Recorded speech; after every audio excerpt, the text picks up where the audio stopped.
Sky, it was clear, the morning was fair, no breath came over the sea.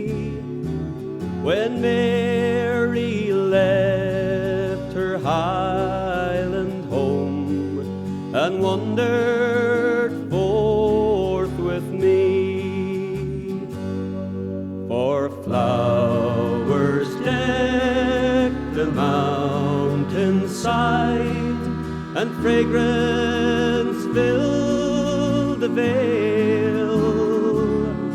By far the sweetest flower there was the rose of Allendale. Sweet rose of Allendale, sweet rose of Allendale, by far the sweetest flower there was the rose of Allendale.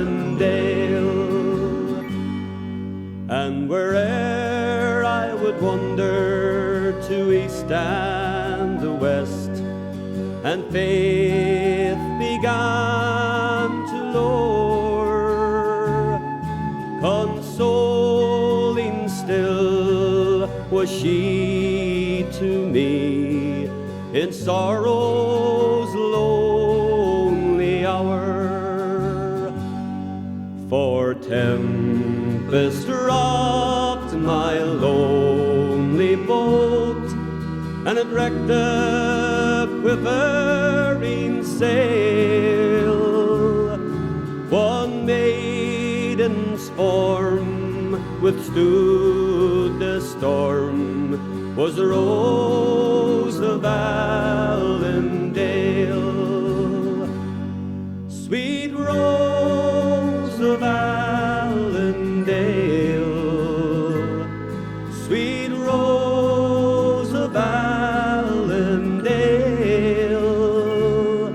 one maiden's form withstood the storm, was the rose of Allendale. And when my feeble lips they were parched on Africa's burning sands, she whispered hope of happiness and tales of foreign lands. My life has been a wilderness, unblessed by fortune's gain. Had fate not linked my love to hers, sweet rose of Allendale, sweet rose of Allendale, sweet rose of Allendale, had fate not linked my love to hers, sweet rose of Allendale, sweet rose of Allendale, sweet rose of Allendale, had fate not linked my love to hers, sweet rose